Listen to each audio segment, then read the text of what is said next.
25 years ago, Plaza Premium Group (PPG) founded the world's first independent airport lounge. Since then, they have expanded globally into over 250 locations in more than 70 international airports to change the way we travel with their airport hospitality services. With a mission to make travel better, today PPG redefines airport hospitality by offering 360-degree award-winning airport experiences, including lounges, airport terminal hotels, dining concepts, concierge services, a membership program, and a travel experience digital platform. Bora Isbulan is the Deputy CEO of Plaza Premium Group.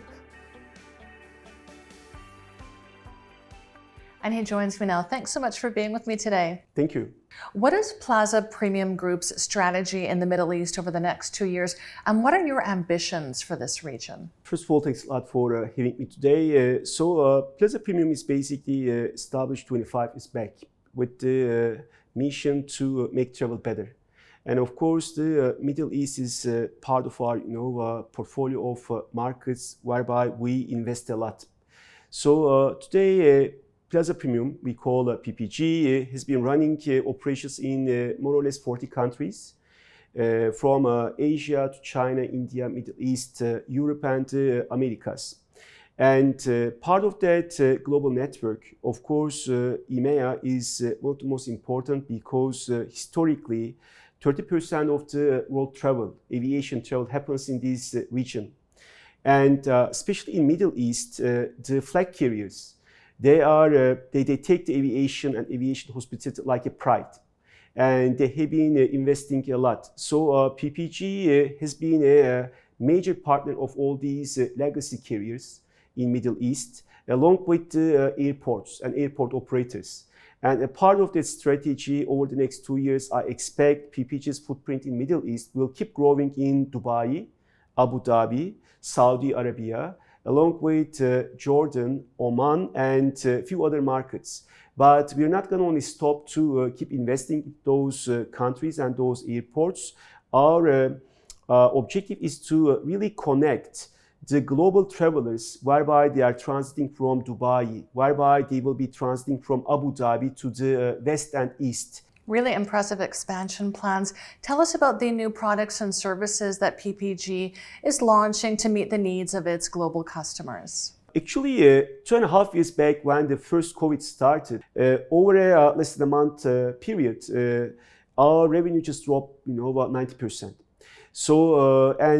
We came out the strategy of two things. First of all, we are not gonna slow down, because that can be the once-in-a-lifetime opportunity for PPG to grow and expand.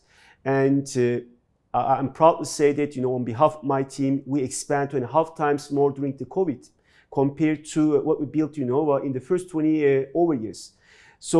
And then we roll out two strategies. Number one is making things more digital. And number two is more diversification.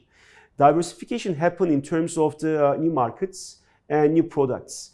In the past, we mainly focused to lounges, hotels, airport dining, but by investing a lot into technology and by teaming up companies like Tata Consulting Services, we built the first end-to-end platform for the airport hospitality, whereby today through an app or through airport webpage, you can reach to any service like car wash, valet parking, car park, premium lane, buggies, fast tracks, meet and assist, or travel concierge, or the buggies in the airport.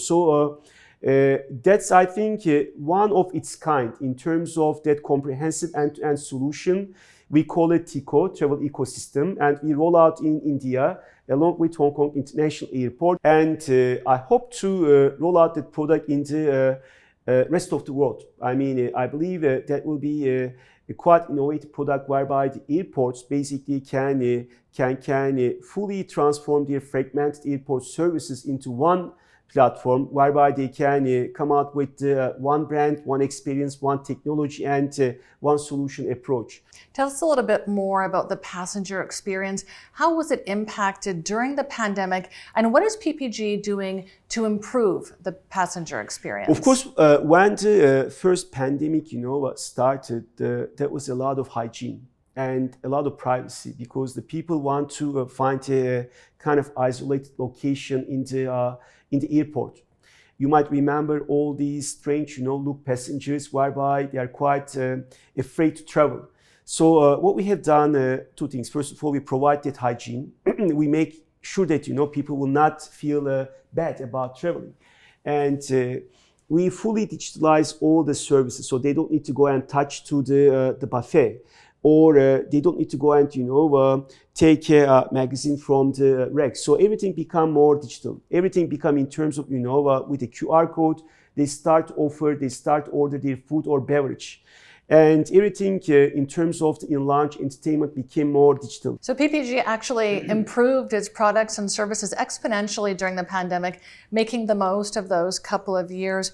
What would you say is the outlook for the industry, and what is PPG's vision for the future? I think the aviation keep growing exponentially. I mean, that was maybe a setback because of the COVID, that the expansion of or growth just slow down. But I'm quite happy to see that most of the different markets more or less came to the pre-pandemic traffic levels. So it will continue to 2030 we expect more than 8 billion travelers around the globe. Of course, our mission objective to become the household brand of the aviation hospitality. After having said this, yes, now we're in 84 countries, but we have the target to have a strong presence in the top 100 busiest airports. And I believe to have that presence, we should be around 500 to 600 outlets belong to PPG. When you have that much of a big network, basically, then you're going to make the world connected to each other. And with a certain investment into data, CRM, along with data analytics, I believe we're going to know each of our customers quite well. And we encourage them to become a Smart Traveler member, whereby we can reflect all their personal needs and expectations into our product offering. I'm sure you'll realize those ambitions. Thank you so much for joining us today. Thank you.